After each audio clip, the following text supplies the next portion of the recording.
요즘 우리에게 보여지는 세상이 이런데 여러분들은 여전히 이 부흥을 바랄 수 있습니까? 만만치 않은 상황에 직면해서 우리의 이 보여지는 우리의 마음을 연약하게 만드는 상황인데 여전히 여러분들은 부흥을 말할 수 있는 근거를 믿음 안에서 가지고 있습니까? 사회 근간이라고 하는 자영업자들 또 소상공인들이 정말 그 힘겨운 시간들을 보내고 있는데 그 자영업자들에겐 과연 부흥이라고 하는 게 이야기될 수 있는 걸까요? 대중문화가 다시 활기를 띠면서 부흥을 할 수 있을까요? 누구도 한 치 앞을 내다보기, 단정지어 확신하기가 정말 어려운 때인데 다른 때와 완전히 다른 가보지 않는 그 내일에 대해서 우리는 부흥을 이야기할 수 있는 걸까요? 들려오는 소리가 코로나가 오히려 이 양극화를 아주 더 심화시켰다라고 하는 뉴스가 들려오는데 과연 우리는 이 리바이벌을 이야기할 수 있을까? 얼마 전 사회학을 전공하신 분인데 평상시에 제가 존경했던 어른이기도 하고 잠깐 스치는 그 기회가 있었는데 상당히 낙천적으로 사시는 분입니다. 근데 그분이 저에게 아주 짧게 이야기해 줬는데 그게 마음에 상당히 충격을 주었습니다. 뭐냐면 지금은 버티기만 해도 성공하는 거예요. 다 하는 얘기잖아요. 근데 그분이 얘기하니까 충격이 되는 거예요. 항상 낙천적이고 항상 긍정적이고 또 사회를 분석할 수 있는 기본적 프레임이 있는 분인데 그분조차도 지금은 버티기만 하면 된다는 겁니다. 실제 그렇죠. 그만큼 만만치 않은 상황입니다. 근데 그 얘기를 들으니까 마음이 좀 암울해지는 거죠. 과연 우리가 부흥을 정말로 내 마음속에서 기대하고 있는 건가? 그리고 그 부흥을 이야기할 수 있는 확실한 근거가 나에게 과연 있는 건가? 그걸 우리가 오늘 본문을 통해서 나누려고 합니다. 지난주 여러분 들으셨겠지만 한국에서 IM 선교사 얘기 들으셨죠? 이 코로나 확산의 진앙지가 되어서 이 대중의 문매를 맞기도 했죠. 그래서 기독교라고 하는 거에 대해서 사람들이 도리어 더 실망할 수 있는 그런 계기가 되기도 했고요. 그래서 그 대표를 맡고 있는 마이클 조 선교사님의 메시지를 제가 잠깐 좀 일부러 분석을 좀 해봤습니다. 듣고 어떤 얘기를 하는지. 근데 그 얘기가 이런 겁니다. 사회가 지금뿐만 아니라 미국에는 60년대 이후부터 침체가 가속화되기 시작했고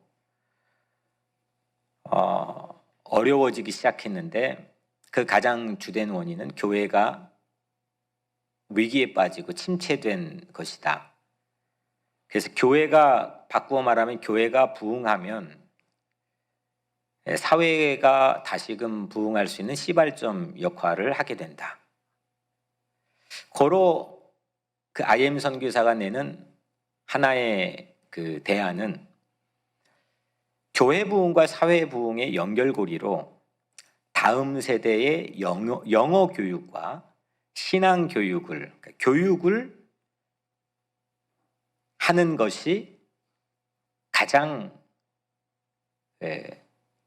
의미 있는 지금 대안이다라고 해서 현재까지 한국이 전국에 24곳의 교육시설을 만들어 놓고 뉴저지에도 큰 땅을 구입해서 그렇게 만들어 놓은 걸로 알고 있습니다. 60 몇 개의 교육 시설이 될 때까지 이게 이제 비전입니다. 여기까지는 하등 우리가 생각해도 뭐가 문제일까? 그러니까 우리 크리스찬 입장에서, 우리 입장에서 리딩하는 겁니다. 사회 예수를 모르는 사회 입장 말고 뭐가 여기에서 문제가 일어날까? 물론 방역 수칙을 지키지 않고 또 기숙을 하면 사람들이 어린 아이들이 따닥따닥 붙어 있는 그 부분은 큰 문제있지만 이 메시지 자체만으로 분석해 볼 때 과연 우리는 여기서 무슨 문제점 발견할 수 있을까? 근데 거기에서 이제 사단이 났죠. 겉으로 보면 논리상 아무 문제가 없어 보입니다. 그러니까 틀린 얘기가 없는 것처럼 보입니다. 그런데 이럴 때가 참 많이 있는 것 같습니다. 말을 들어보면 언뜻 보면 딱히 잘못이라고 뭐가 잘못이라고 말하기가 어렵지만 그래 대중이 트렌드처럼 한꺼번에 휩쓸리기도 하지만 뭔가 꺼림칙하고 안 어울리고 종국에는 하나님께서 옳지 않다라고 판명해 주시는 사례들이 성경에도 많이 있고 또 우리 주변에도 많이 있는 것 같습니다.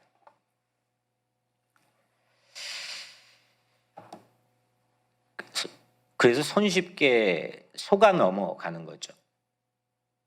아예 그런데 누가 속아 넘어가? 하지만 우리 마음속에 우리도 모르는 사이에 스며든 사회적인 이데올로기나 또 사회적 현상에 대해서 마치 이게 하나님의 진리인 것처럼 분별력을 잃어버리고 속아 넘어갈 때가 상당히 많이 있다는 겁니다. 그래서 우리는 물어야 됩니다. 무엇이 참된 부흥인가? 뭐가 정말 하나님이 원하시고 하나님이 우리에게 꿈꾸게 하시고 하나님이 기뻐하시는 부흥인가?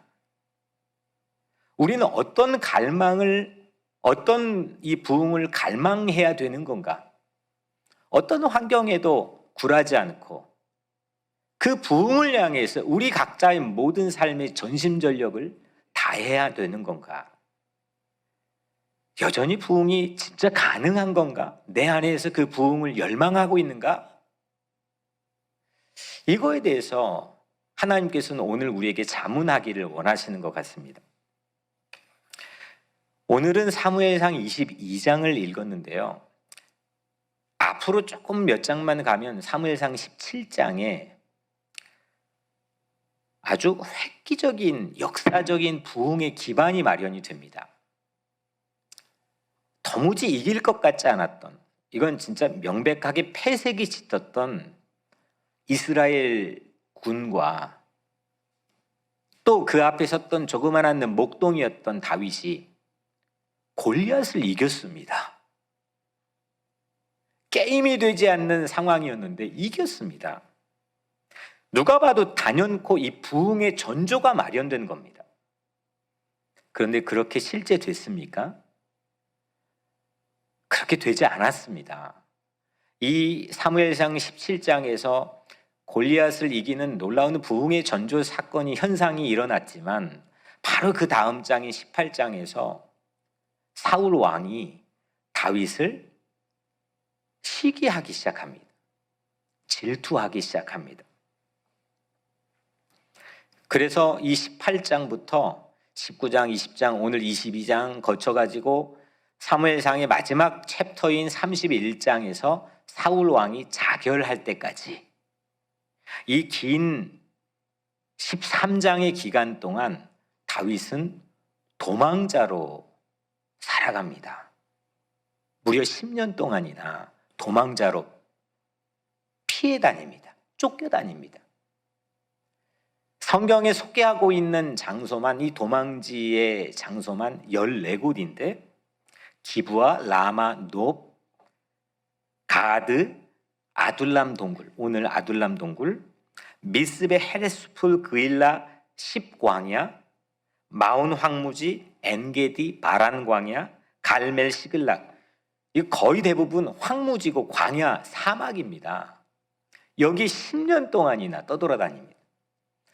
여러분들 그냥 어려운 거 말고 누가 나를 쫓아와서 잡히면 이건 추방되거나 이건 내 운명에 결정적 타격을 줄 수 있는 그런 상황에 직면해 본 적이 있습니까? 오늘 다윗은 그 기간이 10년, 무려 10년 동안이었습니다. 자고 있는 사이에, 뭐 먹고 있는 사이에 어떤 순간에 사울 왕의 진영이 그의 창이 내 목전까지 올지 모르는 그 시급한 상황을 10년 동안이나 보냈습니다. 그 중에 한 곳이 오늘 본문의 아둘람 동굴입니다. 그리고 이 말씀을 주시면서 이 말씀을 깊이 묵상하면서 주님께서는 참된 부흥의 자리로 이 아둘람 동굴을 우리에게 소개하기를 원하셨고 우리를 그 아둘람 동굴 안으로 인도해 주기를 원하시는 감동을 받았습니다. 한 주일 동안 이 부흥에 관한 최고의 이 에이스들의 책들, 조나단 에드워즈, 찰스 피니 이런 많은 사람들의 글을 읽어보려고 했습니다. 그 중에 찰스 피니는 신앙의 부흥이라고 하는 것은 쇠락이나 타락을 전제하고 있다라고 하는 말을 했습니다. 그러니까 부흥을 염원한다는 것은 그만큼 그 시대가 심각한 위기와 쇠락을 포함하고 있다는 의미겠죠. 아둘람이 바로 그런 곳입니다. 오늘 1절에 다윗이 그곳을 떠나 아둘람 굴로 도망하매 다윗이 그곳을 떠나 아둘람 굴로 도망하매 그곳이 어떤 곳이냐면 바로 그 전장에 이어지는 그 전 이야기에 가드라고 하는 곳이 나옵니다. 여기 도망갔던 네 번째 도망간 장소인데 다윗이 피했습니다. 그래서 자기 정체를 숨기고 블레셋 진영으로 들어가 자기를 숨겼습니다. 그런데 발각이 되죠. 발각이 되니까 어떤 연기를 합니까? 미친 척하고 침을 흘리면서 미친 척합니다. 그 정도로 안 하면 이건 진짜 생명무지가 어려운 상황이었으니까 그랬겠죠. 그리고 다행히 그 미친 척한 다윗의 연기로 쫓겨나고 추방을 당하게 되죠. 그래서 만난 곳이 아둘람 동굴입니다. 그러니까 막다른 길목입니다. 은신처입니다. 이 구글 서치를 해보면 이 아둘람이란 뜻이 그 피난처라는 뜻이다라고 나오는데 사실 히브리어 사전을 찾아보니까 피난처라는 뜻은 없습니다. sealed of the place, 그러니까 봉쇄라는 뜻이 있습니다. 그러니까 아마 이걸 통해서 피난처의 기능을 가진 곳이 아둘람이다라고 얘기했겠지만 아둘람 자체가 피난처라는 뜻은 아닙니다. 봉쇄라는 뜻입니다. 마치 작년에 팬데믹 때문에 교회도 못 오고 직장도 못 가고 그 시리 자체가 전부가 그 락다운 된 적이 있잖아요. 봉쇄잖아요. 그거와 동일한 의미입니다. 못 나오는 겁니다. 나오면 죽는 겁니다. 그러니까 피난처 같은 곳이겠죠. 그런데요, 그 봉쇄된 피난처와 같은 아둘람 동굴에서 다윗이 그렇게 미친 척하다가 가드에서 떠나가지고 도망해서 만난 그 아둘람 동굴에서 400명을 만납니다. 다윗 주위에 400명이 모여듭니다. 이 400명은요, 향후 다윗이 왕위에 오를 때까지 다윗을 떠나지 않고 함께 뜻을 같이 하며 동거동락하면서 다윗의 왕위에 오르는 길을 여는 역할을 했습니다. 그러니까 지금으로 말하자면 건국 세력들입니다. 그 다윗 왕국, 하나님께서 아브라함으로부터 시작됐던 하나님의 언약을 다윗을 통해 팡 하고 이루시죠. 그래서 아브라함, 다윗, 예수, 큰 봉우리들이잖아요. 근데 그 다윗 언약이 이루어지는데 가장 초석 역할을 했던 사람들이 이 400명입니다. 여기에서 장군이 나오고, 여기에서 온갖 정부의 요직을 맡게 되고, 그런데 이 400명이 어디 근사한 스테이지에서 기발한 능력을 가진 사람들이 함께 회합하는 장소에서 모인 게 아니고, 만난 게 아니고, 아둘람 동굴에서 만났다는 게 아이러니하지 않습니까? 특히 가드에서 침 흘리면서 미친 척 하다가 도망 나온, 추방당한 다윗 주변에 모였던 400명이 장차 다윗 왕조의 건국 세력이 될 거라고 누가 감히 상상했겠습니까? 다윗이 근사하게 제복을 입고 차라리 골리앗 장군을 무너뜨린 그 직후에 그 다윗을 만났다고 한다면 충분히 있을 법한 얘기지만, 이젠 침이 묻어 있고 머리는 산발이 되고 미친 척하고 옷은 풀어헤쳐지고 위신은 하나도 눈꼽만큼도 찾아볼 수 없는 진짜 반병신이 되어 있는 이 다윗 주변에 모여든 400명이 이후에 다윗 왕조의 초석이 되는데, 그 장소가 아둘람이라는 겁니다.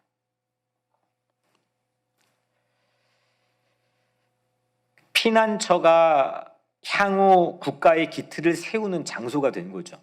다윗이 뜻했겠습니까? 이 400명 중에 어떤 무리가 뜻했겠습니까? 그냥 그렇게 결과적으로 되었습니다. 그러면 우리는 물어야 됩니다. 이 400명의 정체가 과연 누구냐? 400명은 어떤 사람들이냐? 오늘 2절에 소개하고 있죠. 환난 당한 모든 자와 빚진 모든 자와 마음이 원통한 자가 다 그에게로 모였고 그는 그들의 우두머리가 되었는데 그와 함께한 자가 400명 가량이었더라. 오늘 본문에는 나와 있지 않지만, 본문에는 400명과 다윗을 얼굴을 보여주고 있지만, 본문 바깥에 분명히 본문으로 추정해서 있을 수밖에 없는 사람들도 보입니다. 환난을 초래한 사람들, 사울 왕조를 비롯해서 그에 부역했던 사람들이겠죠. 경제 부조리를 일으킨 사람들, 억울하게 만든 사람들, 이런 사람들도 반대급부로 있겠죠. 이들이 다윗도 밀어내고 쫓고 또 400명도 밀어내고 추방하고 그랬는데, 아이러니하게 다 그냥 밀려난 사람들인데 공교롭게 아둘람이라는 회합 장소에서 서로 간에 만났다는 겁니다. 조금 이게 어폐가 있겠지만 말을 조금 발전시켜 보자면 사울 왕조 덕분에 만난 사람들입니다. 그리고 그들은 그 아둘람에서 매우 의미 있는 일을 시작합니다. 함께 도모하기 시작하죠. 아마도 신세가 비슷하잖아요. 그러니까 쉽게 통했을 거고 뜻을 같이 하기가 용이했을 겁니다. 4년 전에 이민자 보호교회도 뭐 뜻이 있어가지고 이건 어느 타이밍에 누가 좀 전략적으로 해야 되겠다라고 해서 시작된 게 아닙니다. 그냥 제 방 사무실에 작은 신문의 작은 단신 기사를 보다가 하나님께서 감동을 주셔서 실천했고, 그리고 그게 이민자 보호교회 처음 이름을 지을 때도 구글을 설치해도 이민자 보호교회는 하나도 없었습니다. 어색했습니다. 지금이야 이민자 보호교회 치면 쫙 하고 나오지만 아무도 걸어가 보지 않았던 길입니다.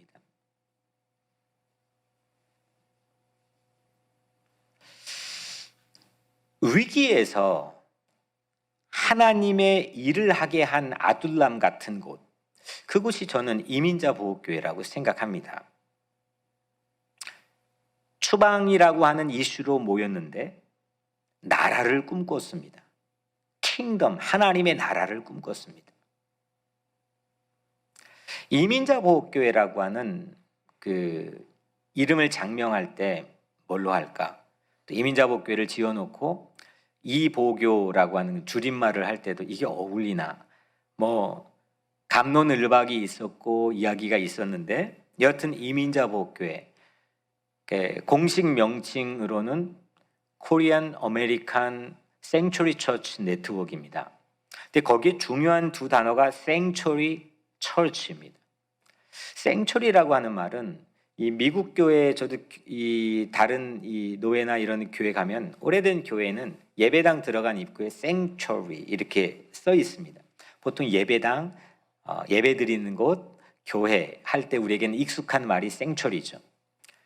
근데 사전을 찾아보면 1번에 1번, 2번까지도 보호구역, 피난처 이런 뜻입니다. 다시 말하면 이민자 보호교회는 교회가 피난처라고 하는 원래 있었지만 감춰져 있던 새로운 발견을 통해 시작하게 된 게 이민자 보호교회입니다. 교회가 피난처다. 그래서 캐치프레이즈도 교회가 피난처가 되겠습니다. 입니다. 특별히 추방 위기에 몰린 서류 미비자들에게 교회가 피난처가 되겠다라고 하는 슬로건을 가지고 4년 전에 시작을 했죠. 교회는 본질적으로 피난처가 되어야 합니다. 피난처입니다. 왜냐하면 시편 46편 1절에서 하나님께서 우리의 피난처시라. 하나님이 우리의 피난처가 되어주셨기 때문입니다. 자격이 없고 또 연약하고 피할 곳이 없고 두려움에 쌓여 있고 늘 염려와 불안 상존할 수밖에 없는 우리의 존재를 하나님께서는 산성과 방패가 되어주셔서 우리에게 피난처로 다가와 주셨기 때문입니다. 그게 이민자 보호교회의 첫 번째 성서 요절입니다. 끝났다 싶은데 그런 순간이 우리에게 있잖아요. 또 추방이다 싶은데 실패가 패색이 짙은 순간인데 하나님께서 준비해 주신 피난처를 여러분들이 여기까지 온 인생에서 아마 만나셨을 거라고 생각합니다. 그 피난처가 없었으면 그 피난처 안에서 우리는 안전과 평화를 맛보기도 했습니다.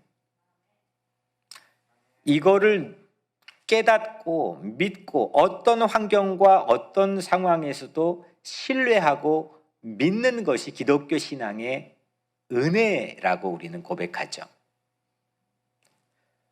그래서 우리 모두는 하나님의 은혜 안에 있는 자라고 얘기합니다.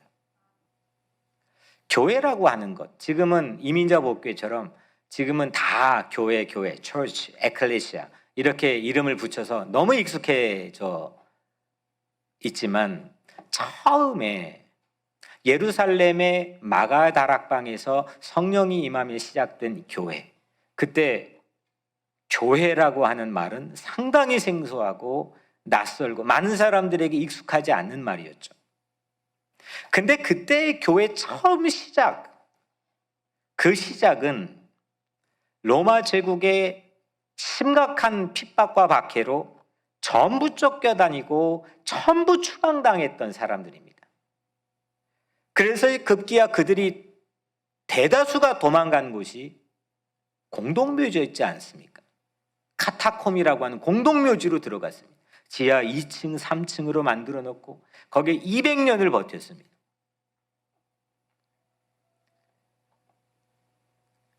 거기에 리바이벌 부흥이 일어났습니다.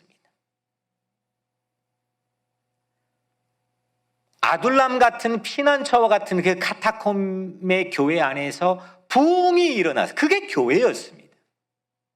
그 교회가 부흥이 일어나니까 사람도 많아지고 돈이 생기고 이태리에 파리에 런던에 엄청난 교회 건물들을 지어놨지만 그리고 정치 권력의 최고의 봉우리에 서기도 했지만 그 순간 교회는 부패하고 타락하기 시작했습니다.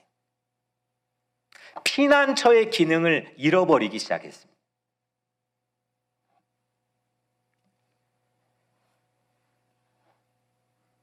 교회는 피난처의 기능을 잃지 않았을 때 교회는 참된 부흥을 이루었습니다. 오늘날 많은 사람들이 아마 여러분들의 의식 가운데서도 옛날처럼 나 교회 다녀라고 자신 있게 말할 수 있는 그런 시대가 좀 아니잖아요. 나는 그래도 교회 다녀. 나는 교회에 어떤 직분을 맡고 있었어. 이걸 남들이 물어보지도 않았는데 먼저 얘기할 수 있는 그런 타이밍이 이미 좀 기울어져 간다고 인식되는 시대잖아요. 그걸 교회 위기라고 얘기하죠. 근데 뭐가 위기일까요? 저는 그 말을 들을 때마다 좀 의아합니다. 논리적으로 맞지 않습니다. 왜냐하면 교회는 그리스도의 몸입니다. 그리스도의 몸이 위기가 맞을 수 있습니까? 그리스도의 그 몸은 세상 최고의 힘을 가지고 죽여서 무덤에 넣었는데도 일어났습니다. 그 몸은 사방팔방으로 우겨싸 경비를 세웠는데도 무덤 문을 뚫고 나왔습니다. 그건 위기가 없습니다. 교회는 위기가 없습니다. 문제는 그 교회에 있는 우리들의 생각이 위기를 맞은 거겠죠. 세상 교회의 생리를 모르는 사람들은 교회 위기라고 말해도 좋지만 교회인 우리들 자체가 교회가 위기다라고 하는 거는 이건 논리상 어폐가 맞지 않는 겁니다. 우리들의 생각과 우리들의 삶이 위기를 맞은 거죠. 교회가 피난처 기능을 상실하고 기업화되어 가는 것. 이게 위기죠. 이게 위기죠. 신앙심을 그런 것 같아요. 한국교회뿐만 아니라 한국교회가 좀 심하긴 하지만 신앙심이라고 하는 걸 이렇게 인식하는 것 같아요.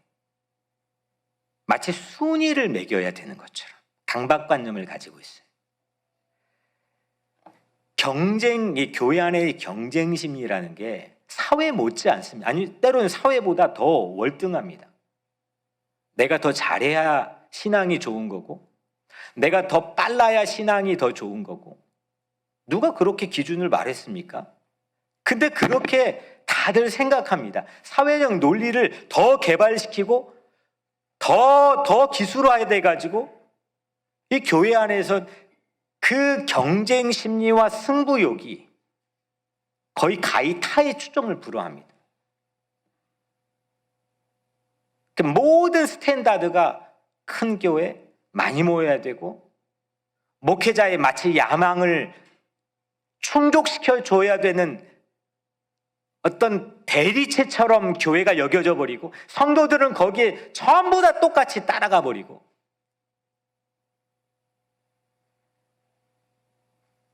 신앙은요 절대평가하지 않습니까?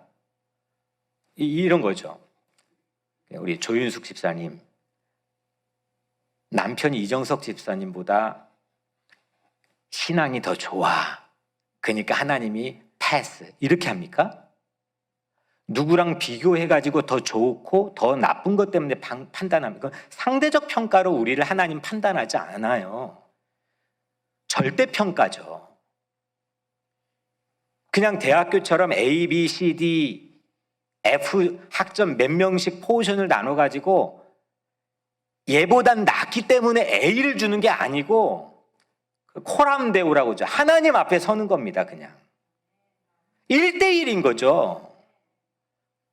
근데 이 교회의 생리가 제 교회보다는, 저쪽 교회보다는 우리가 나으면 안도하고 못하면 위축되고 프라브럼이 생기고, 이 집사보다 내가 나으면 안도고, 그걸 하기 위해서 또 머리 디밀고 노력하고, 내가 빨라야 되고 내가 우월해야 되고, 이게 심각하게 우리의 안에 들어와 있습니다.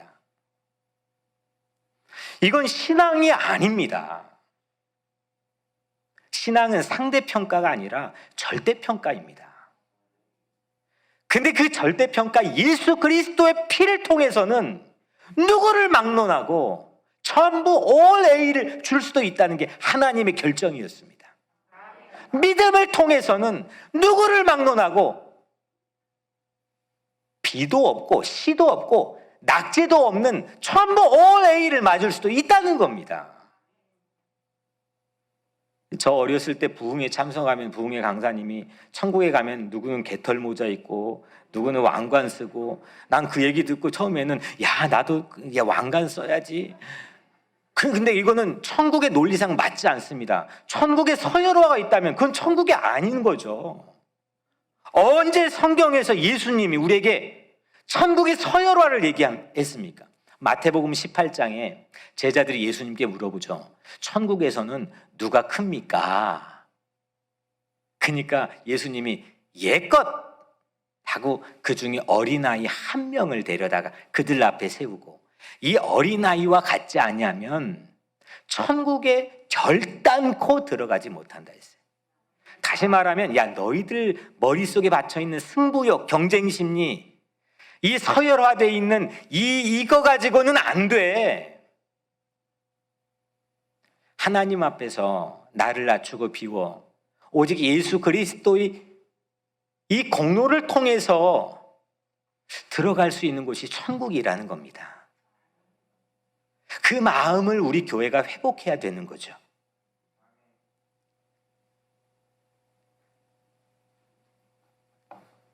예수님이 그 어린아이 데려다 놓고 세워놓고 얘기하신 다음에 또 이어서 얘기하죠. 이 작은 자 중에, 이 작은 자입니다. 작은 자 중에 하나도 업신여기지 말라. 한 명이라도 없이, 네가 아무리 사회적으로 문화적으로 무슨 교육을 받고 어떤 논리가 있고 어떤 주장이 있어도 아니야. 누구도 업신여기지 마.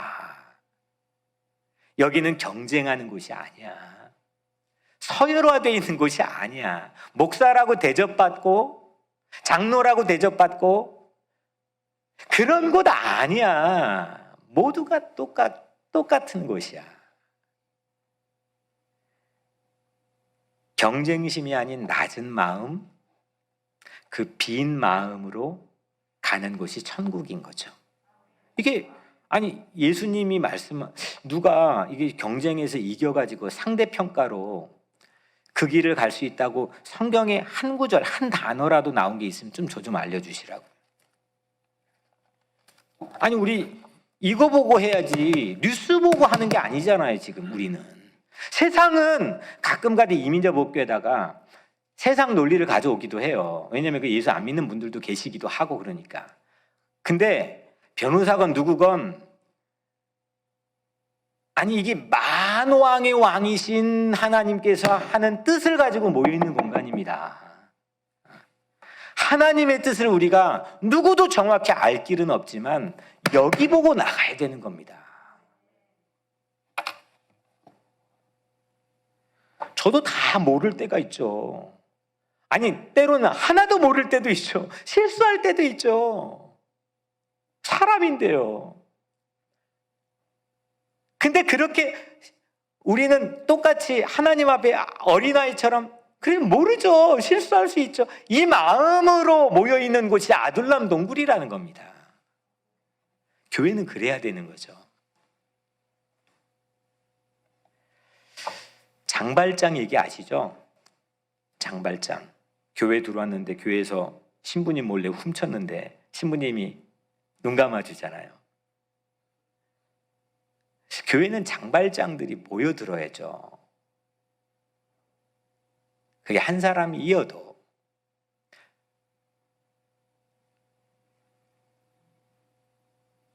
우리가 장발장을 환대할 수 있는 마음이 다 준비가 돼 있을까?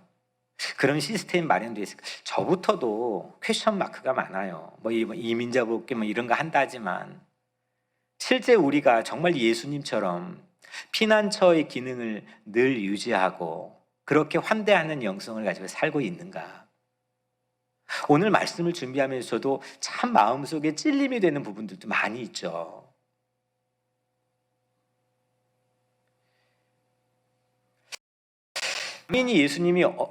예수님은 그 성전을 청소하면서 예루살렘의 성전을 향해 뭐라고 그랬지? 이 집은 만민이 기도하는 집이라고 그랬어요. 기도라는 건 절박한 사람들이 하나님께 문두드리는 거잖아요. 그런 만큼 빼도 박도 못하게 어디도 비빌 언덕이 없는 절박한 요청을 할 수밖에 없는 기도자들이 모여 있는 곳이 교회인 거죠. 폼나게 그냥 이렇게 쫙 옷 갈아입고 바리새인처럼 나는 11조도 있고 뭣도 선한 일을 했고 이렇게 하나님 앞에서 폼나게 하는 사람은 그 기도 응답하지 않는다고 예수님 말씀했잖아요. 그냥 가슴을 치며 나는 하나님 앞에 설 자격도 없는 사람이다라고 얘기하는 세리를 예수님께서는 리스판스를 주신다 그랬잖아요. 이 IM 선교회가 말하는 그런 라직 들으니까 뭐 틀린 게 없거든요. 근데 그게 과연 무엇이 참된 부흥이고 무엇이 참된 경건인지 이 시대 이 어려운 때에 그래도 교회는 위기일 수도 없고 여전히 부흥을 이야기할 수밖에 없는 그런 곳이라고 얘기하는 근거가 과연 우리에게는 무엇인지.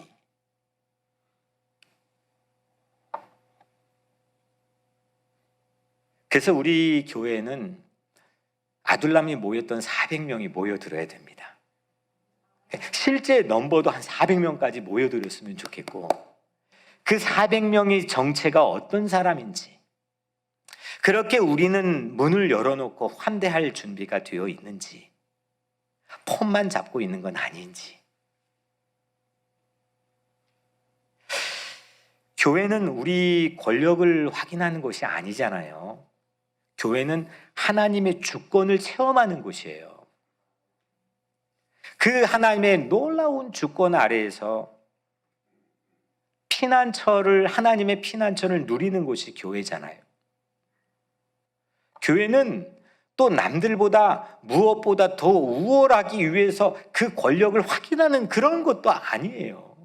교회는 그냥 하나님 앞에서 코람데오 그냥 절대적 하나님 앞에서 서는 거예요. 주님의 뜻을 시키면 하는 거고 그 뜻대로 움직이는 거, 그 매뉴얼대로 살아가는 거죠. 그게 교회죠.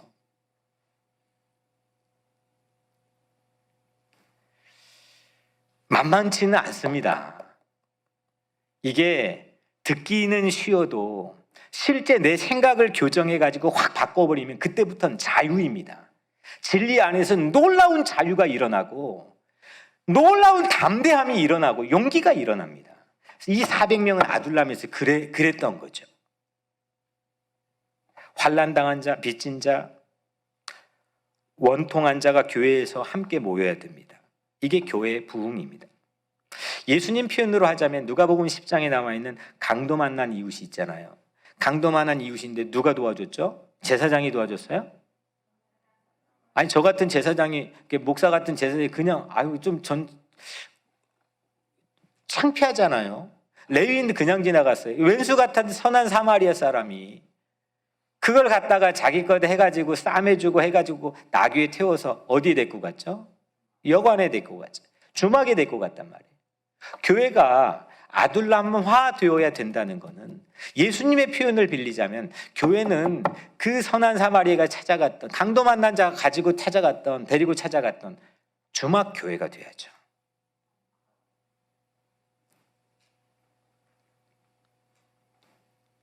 그래서 아둘람이나 주막은 그런 놀라운 에너지가 흐르는 거죠. 그 파워가 있는 거죠. 뭐냐면 피할 곳 없는 사람들을 기가 막히게 보호해주고 회생시켜주잖아요. 그냥 사회에서 쓰레기처럼 버려진 인생들을 놀랍게 재활용시켜서 왕가를 이루는 건국 세력으로 삼아버리잖아요. 이게 교회 안에 있는 능력인 줄로 믿습니다. 아둘람은 그래서 뉴욕을 멜팅팟이라고 하잖아요. 다인종이 함께 모여서 여기 들어오면 그냥 다 녹아서 새롭게 살아가야 된다네. 멜팅팟이라고 부르는데, 멜팅팟은 한국말로 하면 용광로, 도가니 뭐 이런 거죠. 그냥 쇳덩어리 뭐 이 잡다한 거 막 넣으면 거기에서 새로운 게 나와버린다는 거죠. 아둘람이 그런 곳인 것 같아요. 모든 걸 녹이는 용광로 같아요. 다양한 사연들을 가지고 있는 연약한 이들이 아둘람에 모였는데 하나의 대의와 하나의 뜻과 하나의 꿈을 가지고 나가잖아요. 한 몸처럼 움직여요. 어떤 상황에서도 다윗의 수비대가 되고, 다윗은 자기의 목숨을 내놓고 400명을 지키죠. 그리스도의 몸이 그렇지 않습니까? 그리스도의 몸은 십자가 위에 올라가서 매달렸어요. 마치 여러분들 옷걸이에 옷 걸어놓은 것처럼 예수님이 십자가에서 매달렸단 말이에요. 근데 거기를 멜팅팟으로 만들어버렸어요. 십자가를. 예수님께서 누구를 막론하고 누구에게든지 모두에게든지 피난처가 되어주셨습니다. 그게 십자가죠. 왜냐? 예수님은 어떤 종교보다 누구보다 더 우월하기 위해서 누구를 밀어내고 내가 거기를 딛고 일어서는 방법으로 그걸 이루시진 않았잖아요. 오히려 자기를 다 비우셨잖아요. 비우니까 받아들일 수 있죠. 환대하고 환영할 수 있죠. 내가 내 안에 있으면 우리는 받아들이기가 쉽지 않잖아요. 아둘람이 그런 곳이죠. 사회에선 배제되고 밀려난 사람들 다 받아들였다는 거 아닙니까? 어디도 받아들이지 않았던 사람들, 지금으로 치면 다 서류 미비자들이고 추방유 위기에 놓여 있는 사람들, 이 사람들 다 받아들였다는 거 아닙니까? 갈 곳 없는 사람들에게 집이 되어줬고 각자에게 문패를 다 줬다는 거 아닙니까? 자기 집이 있지 않습니까? 본래 경쟁하고 순위를 매기면 누군가는 밀려나게 돼 있습니다. 내 자식이 잘 됐다, 어디 합격했다, 취직했다, 누군가는 안 된 거잖아요. 이 시스템의 사회적 시스템은 누군가를 밀어내고 내가 서는 서바이벌 해야 되는 공간입니다. 그게 만나보지도 않고 누군지도 모르고 하지만 내가 살아가는 삶의 존재 방식이 그러고 살고 있다는 겁니다. 그런데 자기를 비우면, 예수님처럼, 십자가에 있는 예수님처럼 자기를 비우면 환대하고 받아들이게 되는 거죠. 하나님과 하나님의 나라는 경쟁해서 세우는 게 아니라 비워서 세우는 줄로 믿습니다. 이게 부흥이죠. 제가 아둘람을 우리 교우들과 이제 방문을 했습니다. 질퍽거리는 언덕을 올라가서 상당히 큰 이쪽 저쪽으로 통해 있는, 우린 부분적인 것만 사실은 봤는데 들어가 보면 이쪽 저쪽 통해 있는 아둘람 굴이 있는데 그 찬양도 하고 그랬습니다. 근데 그때 제가 일행과 좀 떨어져서 뭐 한 10m 정도밖에 되지 않는데 나무 사이로 보이는 한 뷰 앞에 섰습니다. 그 바로 앞에가 엘라 골짜기, 그냥 바로 눈앞에가 엘라 골짜기에서 다윗이 골리앗을 이겼잖아요. 다윗도 아마 거기에 섰겠죠. 얼마 수년 전에 골리앗을 이겼던 그런 화려했던 공간이 바로 눈앞에 펼쳐져 있고, 그 너머에 쭉 따라가면 자기의 다윗의 고향인 베들레헴이 보이고, 그 끝에 아지랭이처럼 보이는 게 예루살렘 도시입니다. 저는 거기에서 왠지 모르게 섰는데 눈물이 났습니다. 다윗이 생각났던 것 같아요. 단순히 도망자였기 때문일까? 저도 이유는 모르겠지만 다윗은 그의 아둘람 그 자리에서 예루살렘 비전을 봤습니다. 그 하나님은 그걸 이루게 하셨죠. 그분의 나라, 하나님의 나라, 하나님의 킹덤을 꿈꾸었습니다. 비워서 세우는 나라를 꿈꾸었습니다. 그렇게밖에 안 되는 장소가 아둘람입니다. 그래서 다윗은 아둘람에서 왕업을 착실히 배우기 시작했습니다. 그때 왕업을 함께 이룰 동지 400명을 만나죠. 이게 부흥입니다. 그런 친구를 만나는 게 부흥인 거죠. 그런 사람을 만나는 게 부흥인 겁니다. 스스로를 비우고 하나님의 의에 목마른 갈증을 가진 그걸 나눌 수 있는 친구를 만나는 게 리바이벌이죠. 새 확장이 아닌 어떤 가치를 누구와 함께 나눌 수 있느냐가 우리 각자의 삶에 참된 부흥을 열어주는 관건입니다. 여러분들 좋은 일을 맡았습니다. 좋은 일을 맡았다고 해서 좋은 일을 하게 될까요? 그게 개런티가 됩니까? 좋은 일 맡으면 그냥 그 자체로 좋은 일을 할 수 있는 겁니까? 그렇지 않아요. 그게 어긋나는 경우도 너무 많죠. 대통령 맡겼는데 대통령 잘 안 되는 경우도 많고 모든 일에 다 적용될 수 있는 거잖아요. 우리가 맡은 역할이 우리가 옳다, 내가 옳다라는 걸 보장해 줍니까? 그렇게 사람들은 착각하고 싶어 하거든요. 근데 그런 겁니까? 그렇지 않을 때가 많거든요. 사울과 다윗 두 사람 모두 다 왕으로 부름을 받았습니다. 똑같이 왕입니다. 그런데 둘 모두 다 좋은 일을 맡았습니다. 문제는 사울에겐 아둘람 같은 곳이 없었습니다.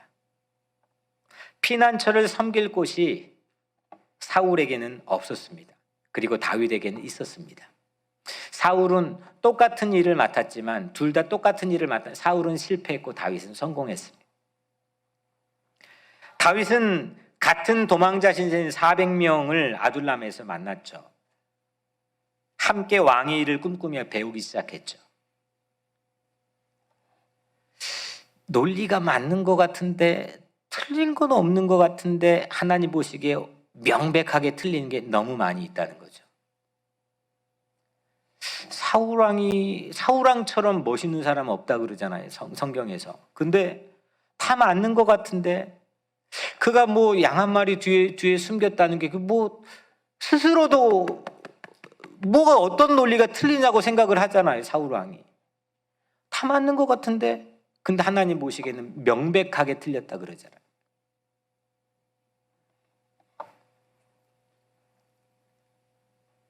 우리에게는 아둘람이 필요합니다.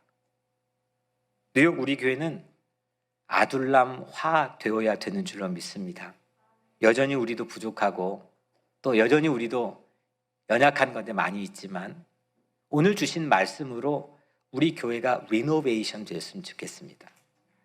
인큐베이터 있죠. 인큐베이터. 애 나오면 미수가 나오면 일정 기간 동안 넣어놔서 자라게 하는 공간 인큐베이터. 거기 나오면 사회적 인재를 양성하는 거를 사회적 인큐베이터라고 부르잖아요.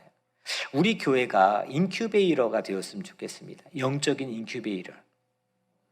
아둘람은 인큐베이터였습니다. 왕업을 가르치고 익히게 해서 왕의 길을 열어주는 공간이 그냥 그 처참한 공간, 그 아둘람 굴이 바로 그런 공간이었다는 겁니다. 그곳에서 왕 같은 제사장이 길러지고 배출되었습니다.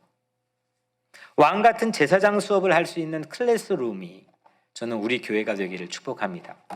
사랑하는 여러분, 오늘 말씀의 제목이 뭐죠? 이 시대에도 정말 부흥이 필요하다. 상당히 용기 있는 화두입니다. 근데 이건 우리 안에서는 상식입니다. 우리에게는 이 시대에도 정말 부흥이 필요합니다. 부흥을 갈망해야 되고 부흥이 내 안에 다시 살아나야 되고 그 부흥을 통해 새로운 에너지와 동기부여를 얻어야 되고 부흥이 내 삶의 일상이 되어야 되고 부흥이 내 삶의 타깃이 되어야 됩니다. 지금이니까 도리어 아둘람 부흥의 최적기입니다. 꿈을 꿉시다. 400명을 만나는 참된 부흥, 나를 비워 내주고 환대할 피난처가 되어주는 예수님의 십자가와 같은 그런 참된 부흥을 꿈꿉시다. 강도 만난 자를 돌볼 수 있는 주막교회가 됩시다. 왕업을 빌드업하는 여러분들의 가정이 여러분들의 일터가 되십시오. 피난처 되신 주님께서 오늘 마지막으로 여러분들에게 이렇게 말씀합니다. 수고하고 무거운 짐진 자들아 다 내게로 오라. 내가 너희를 쉬게 하리라. 기도하겠습니다.